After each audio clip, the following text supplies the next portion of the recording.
Assalamualaikum warahmatullahi wabarakatuh. Di sini, kelompok kami akan menjelaskan tentang bahan rujukan yang memberikan informasi yang mengenai terbitan pemerintah, terbitan badan-badan internasional, paten, standar, dan laporan. Kelompok kami terdiri dari Sapti Rahayu, Rinda Putri Rahayu, Frindinava Fernanda, dan Putri Triana Witanti, serta Andi Fabiana Salsabila. Pokok pembahasan kelompok kami yang pertama pengertian bahan rujukan, yang kedua jenis-jenis terbitan, yang ketiga manfaat. Saya akan menjelaskan tentang pengertian bahan rujukan. Istilah bahan rujukan terdiri atas dua kata, yaitu bahan dan rujukan. Bahan yang berarti dokumen, sedangkan kata rujukan berarti acuan. Menurut KBBI, ini susunan perwadarminta berarti menunjukkan kepada jadi untuk sementara. Bahan rujukan diartikan sebagai dokumen atau koleksi perpustakaan yang dijadikan sebagai rujukan atau acuan. Dan bahan rujukan ini dijelaskan oleh beberapa ahli. Salah satunya ada William A. Cassatt, salah satu pakar ilmuwan perpustakaan di Amerika Serikat yang banyak menekuni masalah rujukan, berpendapat bahwa sesungguhnya tidak ada batasan yang benar-benar memuaskan mengenai bahan rujukan. Bahkan dia menambahkan setidaknya di beberapa perpustakaan di Amerika Serikat banyak buku rujukan yang sudah boleh dipinjamkan ke luar perpustakaan. Dan menurut Ella F. Aldrich menjelaskan bahwa yang dimaksud dengan buku-buku rujukan itu adalah buku-buku seperti kamus, ensiklopedia, buku pegangan, dan buku-buku yang memuat subjek spesifik atau umum. Biasanya buku rujukan tersebut disusun pada rak-rak yang telah tersedia dalam suatu ruang khusus untuk koleksi rujukan. Dan yang terakhir ini ada menurut Schwartz dan Chris dalam Encyclopedia of Library and Information Science, berkesimpulan bahwa buku rujukan adalah buku yang diterbitkan terutama untuk dibaca secara menyeluruh dan secara berkesinambungan.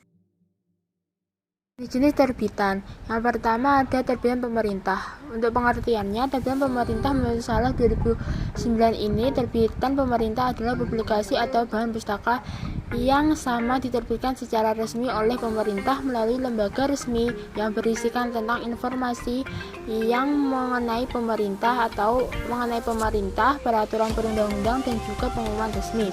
Untuk pengertian terbitan pemerintah secara umum, ini ialah jenis bahan pustaka yang mana ini termasuk sebagai bahan rujukan yang diterbitkan secara resmi oleh pemerintah melalui lembaga resmi yang berisikan tentang informasi yang berkaitan dengan masalah pemerintah ataupun juga masalah kepentingan umum. Untuk macam-macam terbitan pemerintah ini ada undang-undang, yang mana peraturan perundang-undang ini dibuat oleh DPR dengan persetujuan oleh Presiden dan kedudukan undang-undang ini sebagai aturan. Peraturan pemerintah. Peraturan pemerintah ini ditetapkan oleh Presiden ini untuk menjalankan undang-undang sebagaimana mestinya. Selanjutnya ada peraturan Presiden. Peraturan Presiden ini peraturan perundang-undang yang ditetapkan oleh Presiden untuk menjalankan peraturan perundang yang lebih tinggi atau dalam menyelenggarakan kekuasaan pemerintah. Yang keempat ada iklan layanan masyarakat. Ini merupakan iklan yang menyajikan pesan-pesan moral yang mana ini ada tujuan di dalamnya, yaitu untuk membangkitkan kepedulian kepada masyarakat terhadap sejumlah masalah yang harus mereka hadapi. Dan untuk contohnya terbitan pemerintah ini ada izin perkawinan dan perceraian pegawai negeri, ada surat edaran kepada Badan Administrasi Pegawaian Negara nomor 08 SE 1983 tanggal 20 Mei 1983 Jakarta, Departemen Penerangan tahun 1983. B. Terbitan Badan Internasional. Pengertiannya merupakan dokumen yang diterbitkan oleh badan internasional seperti PBB dan bagian-bagiannya. Yang kedua, macam-macam terbitan badan internasional. Yang pertama, keputusan-keputusan badan-badan internasional. Yang kedua, hasil penelitian di bawah badan internasional, contohnya seperti penelitian di bidang kesehatan, lingkungan, maupun pendidikan. Yang ketiga, laporan tahunan, contohnya seperti laporan tahunan Bank Dunia. Yang keempat, perjanjian-perjanjian internasional, contohnya seperti PBB dan Piagam ASEAN. Yang ketiga, contoh dari terbitan badan internasional yaitu International Statistical Classification of Disease and Related Healthy Problem (CDRUM). Standar dan paten. Antara standar atau paten, keduanya merupakan bagian dari bahan pustaka penting di perpustakaan. Tetapi keduanya merupakan bagian langka, sebab isi dari paten merupakan informasi primer. Informasi yang dikandung oleh paten merupakan informasi yang dilindungi oleh undang-undang.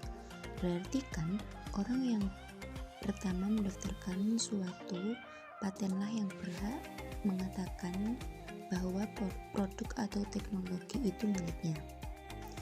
Pengguna perpustakaan sering memerlukan informasi ini untuk melakukan penelitian, penulisan, atau karya ilmiah. Tetapi, hal ini harus meminta izin terlebih dahulu, sebab informasi mengenai paten sangatlah terlindungi. Standar merupakan jenis rujukan berisi prosedur baku untuk melakukan suatu kegiatan. Dokumen ini sering digunakan untuk melakukan suatu kegiatan mengenai prosedur atau bahan. Biasanya di dalam bahan ini berisi uraian dalam melakukan suatu hal termasuk bahan yang diperlukan.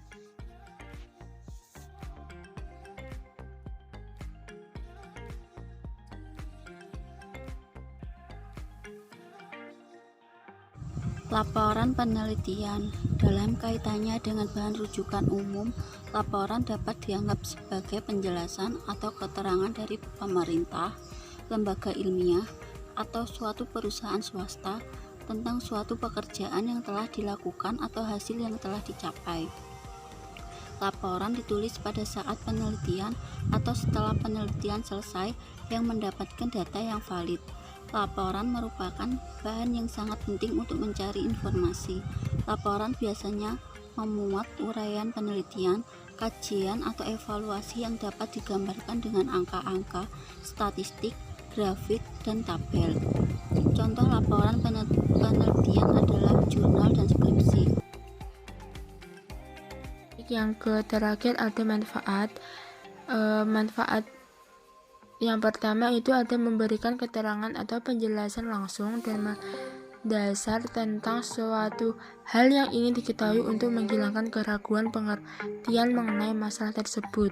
Yang kedua, perbedaan kata yang dimiliki tambah bukan hanya mengetahui suatu kata atau istilah, bahkan kita pun dapat mengerti daya baik mengenai asal kata atau istilah, pengguna, pengucapan, sejarah, pandaan kata lawan kata itu. Yang ketiga, dapat mengetahui seluk-beluk serta keadaan suatu negara atau tempat lain di dunia ini, bahkan mengenai tempat yang belum pernah kita kunjungi.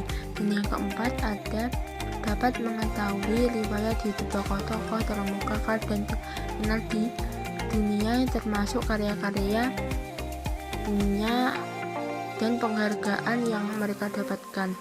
Yang kelima, ada keterampilan meningkatkan dalam hal kemampuan menggunakan bahan rujukan sebagai sumber dasar informasi. Dan yang keenam, koleksi rujukan dapat dipakai untuk menunjang penelitian yang akan dilaksanakan. Sekian penjelasan dari kelompok kami. Kurang lebihnya, saya mohon maaf. Kami pamit undur diri. Wassalamualaikum warahmatullahi wabarakatuh.